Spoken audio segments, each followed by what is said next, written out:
All right, guys, how's it going? Well, first of all, let me wish you a very happy new year, all right, to you and your family. I hope it's a kind year to you. New year, same shit. We're talking about Trent Alexander-Arnold again. Paul Joyce has published another article for The Times. If you're a long-time follower of my content, the YouTube channel, the podcast, the website, whatever, you will know that I only listen to two journalists in the world regarding Liverpool Football Club, and that is Paul Joyce and David Ornstein. I'm not going to go into why that is. I've gone over it many times before, but you don't need to listen to anybody else other than those two. Maybe a bit of Fabrizio Romano for entertainment purposes, or if there's something to do with Chiesa, for example. But you only need to listen to Joyce and Ornstein. And Joyce in particular, I think I said yesterday, before any of this Real Madrid, stepping up to Liverpool came out, we were talking about Ornstein yesterday. And I said, but I think you'll see it will be Joyce that comes out with the stuff, the contract stuff, and he did. So he's published this new article. I'm going to take a little look at it with you. I'm not going to read it to you. I'm just going to read you some key points from it. And as I read things, it might not be the exact words he says. It might be just my notes, if that makes sense. But I'm just going to give you basically the vibe of what is said in the article.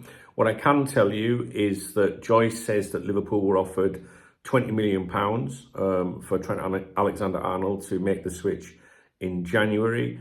That has also been backed up here in Spain, in Madrid, 25 million euros, which is about £20.7 million. But we'll go over all of that in a moment. I'll try and get this out of the way as quickly as possible for you. What I will say is I will not be doing a review of the Spanish print media today because there's no print media today with it being New Year's Day. Marca do have an edition out, but it's one of those editions like where you can tell it's been prepared previously. It's more of a feature, like features rather than real news. And there's nothing from AS or Sport today. And the Marca edition is very thin. So I assume that we'll be doing all this tomorrow morning. We'll be looking at the Trent stuff then, see what they've got to say. Tomorrow I will get the papers and I will do my review from the cafe tomorrow. I'll go to the cafe tomorrow and chew things over for you. Spanish journalist Jose Felix Diaz, the main journalist that I listen to concerning Real Madrid and this situation, he's chimed in and he has basically backed up Joyce with that figure of what's been offered. All right, so we'll get to all that. So basically, the headline, Real's first bid for Trent fails, but it sends a powerful message. Now, what I want you to do is that every single note that I'm mentioning here, I want you to imagine that Michael Edwards or Richard Hughes, but let's say Michael Edwards is behind each claim here, right? And the reason I say that is that, I've got to be careful how I say things, but there's many people that think that Paul Joyce and Michael Edwards are very close. I don't mean in a, way. What I mean is, hashtag no did I just mean like close, working relationship. And some people, I wouldn't think this, but people think that Michael Edwards basically, briefs Joyce and gives the green light to run things, and that when Edwards came back to the club, Joyce suddenly became, quite vocal again, whereas it had been Ornstein a little bit. And I called him born again Joyce. My dog Remy, my rescue dog's in the background chewing his leg. So, are you Irish? Oi, that's not the bone you're supposed to chew, all right? Oh, sorry, I don't want to set them fuckers off first thing in the morning. They'll all be hungover. Right. So, what I want you to think about here is everything that you're going to hear has come from Paul Joyce, which I can assure you he's in the loop, okay? Let's leave it at that. So the headline again, Real's first bid for Trent fails, but it sends a powerful message. The reference of first bid here in the headline makes me wonder if someone at Anfield has said, hey, Joycey, that's the first bid, Let's see where this goes, right? I just want to plant that seed straight away. Because how do they know there's going to be another one? It could be, Real's only bid, especially if you're going to try and sign a player on a free transfer. Do you know what I mean? You're not going to try and negotiate. So you probably go, the ticket or leave it, we'll offer you that. But maybe the vibe here is that Liverpool is maybe they could squeeze a bit more. Just want you to consider that. Although the general vibe is that they want to hold on to him, right? Real Madrid's first offer for Trent Alexander-Arnold has been rejected. It's uncertain whether Real Madrid will come back with another bid in January. Trent would be more valuable to Liverpool between January and the summer, making it less likely that the club would allow him to leave in January. The conversation between Real Madrid and Liverpool didn't get far enough to discuss figures. So, which is interesting because how does Joyce know how much was offered then? And obviously his Spanish counterpart saying the same. Trent Alexander-Arnold obviously knows how much Real Madrid values him by their attempts to sign him in January and not just to wait until he's on a free. He's on a free. You know, you're going to be free in the summer, but therefore they must really value you because they're trying to get you now. Carlo Ancelotti's side was prepared to pay a transfer fee of about £20 million in January for the right-back, instead of waiting until the summer when his contract is set to expire and they could acquire him for free. This approach sends a powerful message about how highly Real Madrid value Trent. Alexander-Arnold will have to make his decision sooner rather than later, said Joyce. The 26-year-old has been quick to acknowledge how much he is enjoying life under Arne Slot. Alexander-Arnold believes that Slot's coaching attention to detail have improved him defensively. Yet, the opportunity to join Real Madrid and experience a different lifestyle is appealing for a player who has already won everything at Liverpool, including the Premier League and Champions League. His best friend in football, Jude Bellingham, is already at the Bernabeu, or Bernabeu, however you want to pronounce it. Alexander-Arnold recently spoke about his ambition to become the first fullback to win the Ballon d'Or. There will be plenty who feel he can achieve that at Liverpool over the coming years with Slot at the helm. And a personal hope would be that he stays and one day becomes captain. But staying doesn't guarantee anything. And Alexander-Arnold is someone who likes a challenge and to be pushed. Push him off a cliff. Now that he can personally listen to Real Madrid's sales pitch, he would be foolish not to do so as he works out whether he will be best stimulated by them or Liverpool. The prevailing mood in Liverpool is that Alexander-Arnold's move to Real Madrid is now a foregone conclusion, right? That's what Joyce is saying. But I guess all of us think that is, the mood in Liverpool at the moment, that it's a foregone conclusion. The presumption being that big clubs do not make bids for star players without some form of encouragement. And I said this yesterday. There's no way in a million years Real Madrid have made that approach if they don't know that Trent's up for it now, right? So we know that, and not only that, Real Madrid are not going to embarrass themselves. You don't fuck Real Madrid around, right? Do you know what I mean? So you tell us you're going to sign for us, you're a lucky person that we're even considering you. The arrogance around Real Madrid, we talk about them being this glorious club, this big club, glamorous club or whatever, and maybe so, but most people think they're a shit club, guys. Do you know what I mean? When I say shit club, I mean like people say, the fans aren't as supportive, as our fans, for example. So Trent can make a few mistakes, we'll stand by him. Madrid, they'll be throwing pigs' heads at him and that. That's why I think it's a bad move for him personally. But anyway, the way they treat the stars, just the way the media is. And when you think, we can all say, well, the media is pretty shit, don't we? Know that. Yeah, but you never see that Liverpool clicker journalist sticking the boot in on our players, do you? Even when it's, when you could say it's understandable. In Spain, man, after the Liverpool win over Real Madrid, Mbappe the next day was absolutely slaughtered, as you guys will remember on my Spanish review, paper review the next morning. Slaughtered. Mbappe's had it a bit this season. Anyway.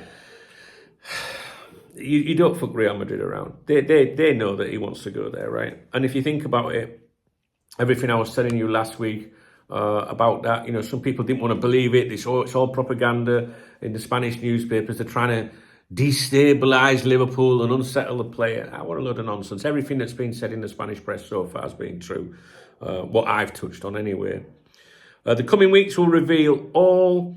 It feels pertinent to offer a recap of how things got to the point where from Wednesday, Alexander-Arnold can legally meet with Real Madrid's power brokers to hear exactly what they have in mind for the next phase of his career. There should be no disputing that Liverpool's owner, Fenway Sports Group, dropped the ball when it came to opening negotiations with him on a new deal. Given his age, discussions should have started at the end of 22-23 season rather than in recent months.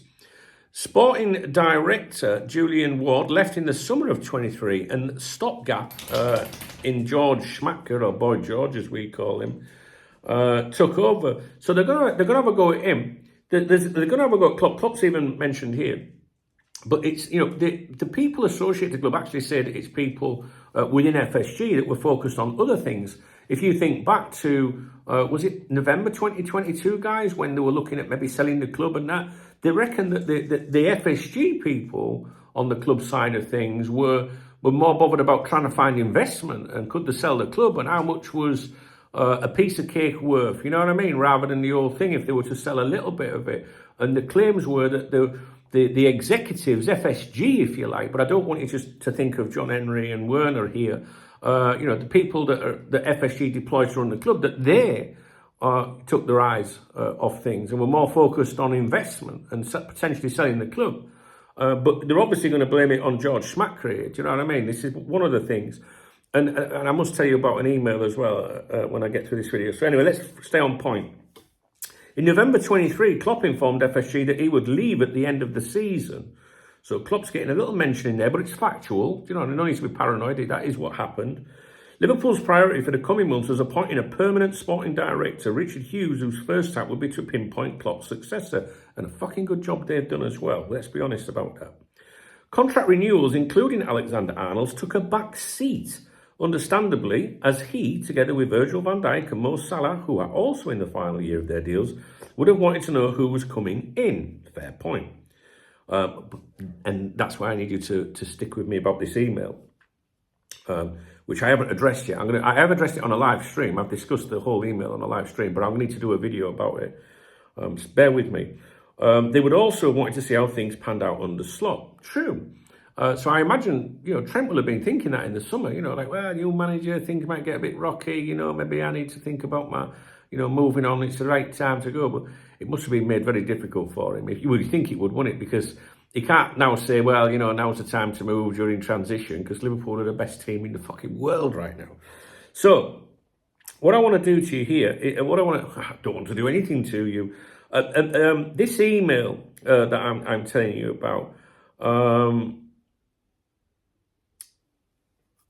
I received an email. I haven't addressed this in a video yet. I will do it. There's an email came through to me, and I will go through it all. And basically, the fucking dog's chasing his tail. You fucking idiot. There's an allegation, right, that when Jurgen told FSG he wanted to leave, that he was announcing to leave, that FSG literally said, please don't announce this yet. John Henry himself allegedly said, don't do this yet. Delay the announcement because we want to get these three players signed on new contracts, right? And Jurgen allegedly said, I'm not doing that, I'm not misleading anyone. If that's my intention to leave, everyone needs to know that I am going to leave, right? And then the allegation is that John Henry fell out with Jurgen over this, and that's why it was prickly. And we've discussed this at the time. Do you remember? Nothing came out from John Henry thanking him, FSG, and all that. Do you remember that? Other than one little line thing, maybe from Werner or something. Do you remember? And it's a really interesting email. We'll go over it. And the reason why it's relevant, because you might think, well, it's the past. It doesn't matter, don't, right? Because I think if Trent goes, right, which many people expect he will do, or if anything goes wrong with the other contracts, which I don't think they will, but you never know in fucking football, right? I wouldn't be surprised if you see some digs at Jurgen, right? And they would come from the times through Paul Joyce. And if you think back to the beginning of the video, that will answer you why I think it would be Paul Joyce and not Ornstein, because of the people in Joyce's ear. So we've seen Joyce come out with some digs.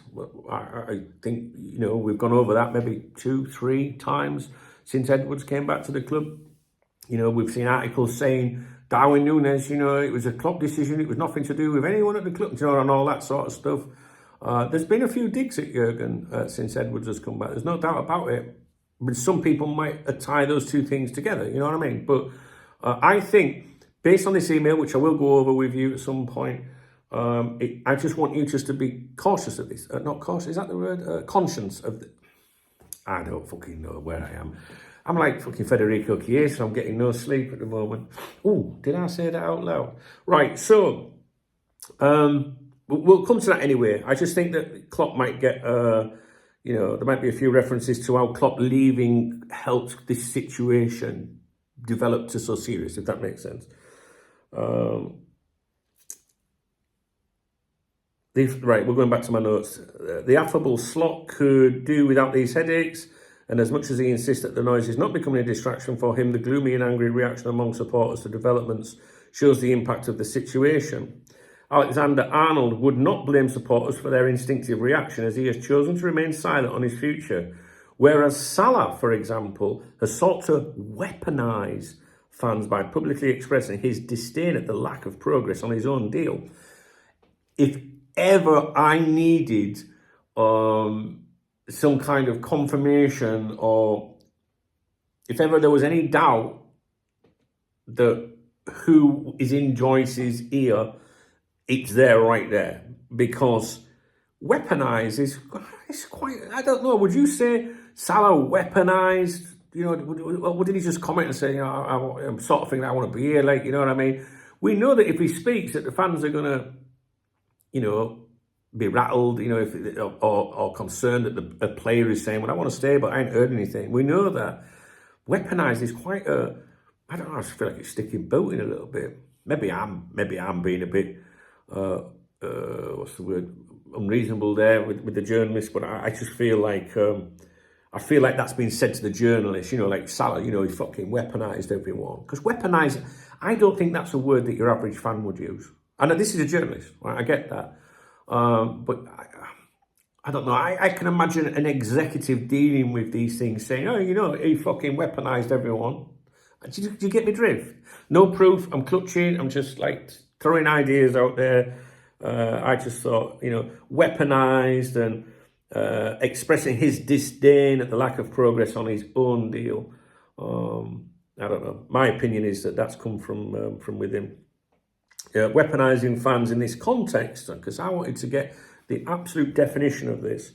Weaponising fans in this context means using their discontent or frustrations to apply pressure on the club, either as leverage in contract negotiations or to push for action. By publicly voicing his displeasure, Salah is effectively encouraging supporters to rally behind him and make their dissatisfaction known, potentially influencing Liverpool to act more quickly on his deal. Well, you can't argue with that, can you? But I don't know. I don't know. It's just that word, weaponise, man. As difficult as it may be, amid Real Madrid's courtship, the focus must remain on a season of possibilities being realised. If Liverpool are to be triumphant this season, they will still need Alexander-Arnold. And I think in my first video yesterday, when this all came out, I think I was, I was all over the place. I'm always over the place with my videos anyway. But what I mean is, I think my passion was spilling over, like, fucking sell him, get rid of him now. And in fairness to the lad, you know what I mean? Like, I've defended him as well. Like, if the club doesn't match his ambitions, then fine, maybe, you see, right now people won't understand that statement because you'll say, well, but we're top of this, we're top of that. But we haven't won anything yet, right? We haven't won anything yet. And let's just ignore whether it's that. It's, if he wants to go and play in another country, I left England 17 years ago to come and live in Spain myself, right? I get it. My best friend lives in America, upstate New York. There's many times I've thought, I would love to live there just to be near my best friend. So, put my best friend in Spain and I live in England, I'd be like, yeah, I'm fucking man, yeah, we'll come over there. And it's not just about the football, is it? Do you know what I mean? Like, yeah, you're playing for another big club or whatever, but it's also about your life. You might want to bring your kids up there. You might have a girlfriend that's like wants that kind of lifestyle. The things that you want to do together, like, oh yeah, well, after the, we'll go away, we'll spend time, we'll hang out together.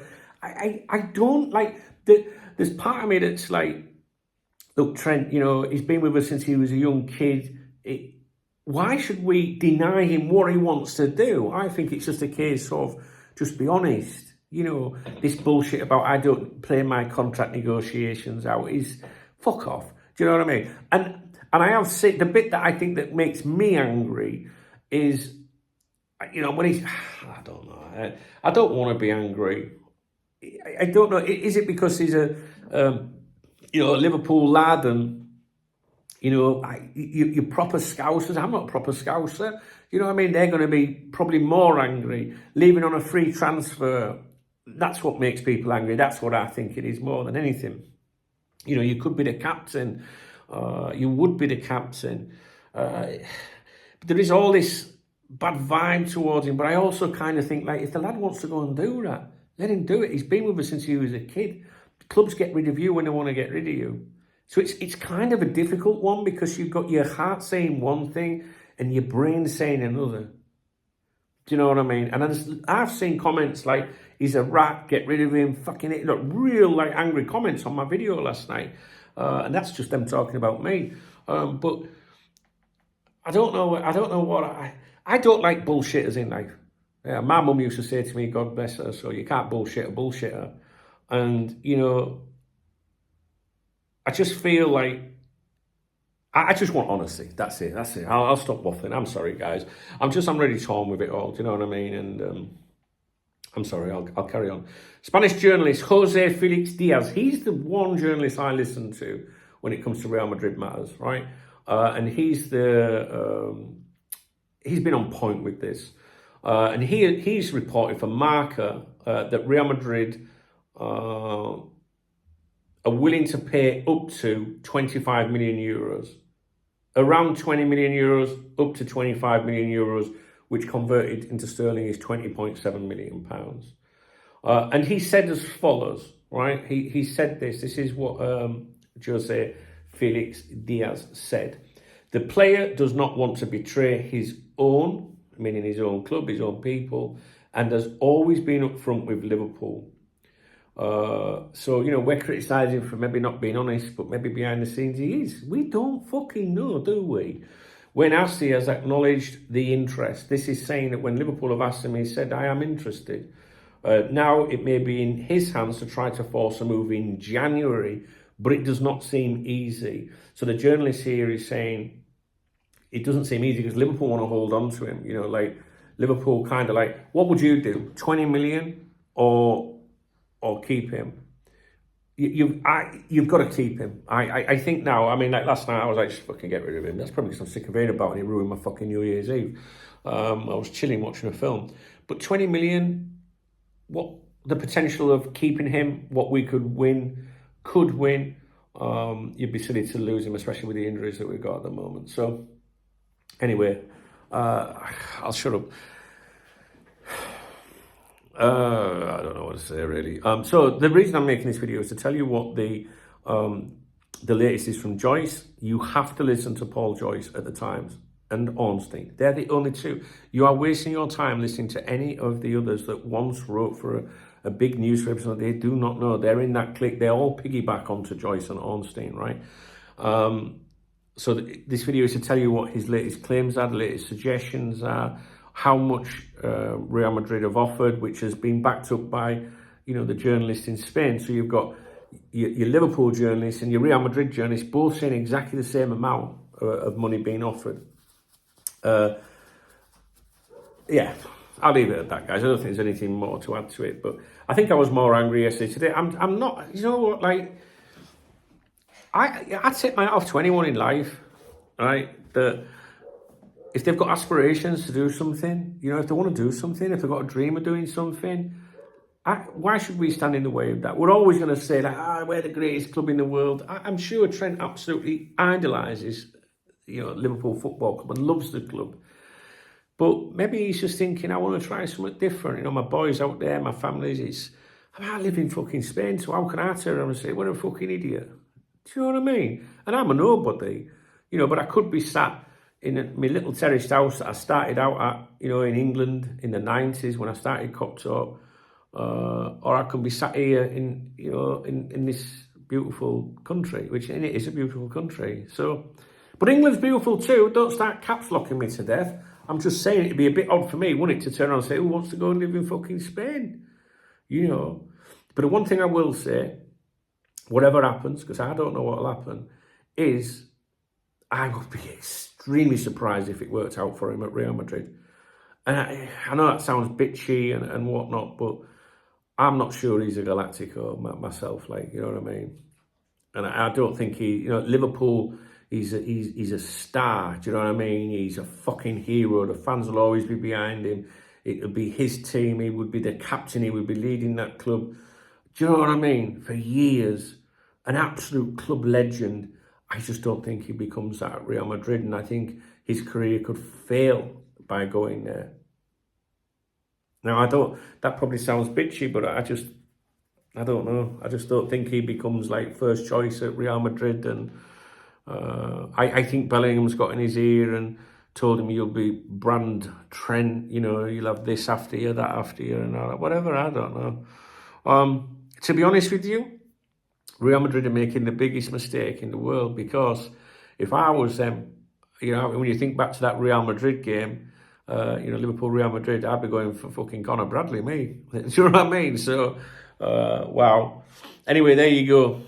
Whatever happens, right, I think we're going to have anger.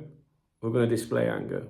But I would like to think if he does go, I'd rather be at peace and think, good luck, lad. You've done your bit for us. He hasn't come out and disrespected Liverpool in any way, I don't think. Maybe he has been honest behind the scenes. I see a lot of anger, and it's come from me as well at times. But I think I'd rather be at peace with myself and say, you know what, thank you. You've got our blessing. Players have left us before. People like Alonso, for example, and we all watched his career and loved him. But look at the way that McManaman and Owen handled things. Trent's got to handle it right. And he's got to manage, if he does decide to go, he's got to manage it very, very well and sensitively, you know what I mean? Because if he left in January, which I can't see that happening personally, and Liverpool derail, or even if he doesn't leave, and if things go wrong, everyone's going to blame Trent, because they're going to say this happened because of Trent and the uncertainty surrounding him, even if it's not true. You know what I mean? Anyway, I'm going to leave it with you guys. Listen, all the best for the new year. Thanks for taking the time to watch my videos and comments, and I really do appreciate you, okay? Everyone that's saying Happy New Year to me, I'm trying to reply to you. It might take me a week to do that, right? But I will get through the comments. All right, guys? I appreciate you. If you appreciate this video, please thumbs up the video. It doesn't mean you agree with me. Please drop me a comment. As well, if you want to buy me a beer or a coffee, hit the super thanks button, and I'll give you a shout out in tomorrow morning's morning briefing. All right, don't have a nosebleed though, you know what I mean? If you're one of them people watching that doesn't like it because people buy me a coffee, and I don't have a nosebleed, get over it, you know what I'm saying? It's only a cup of coffee, for fuck's sake. And I'll be in the cafe tomorrow morning reviewing the Spanish newspapers for you to see what these Spanish friends of ours have got to say.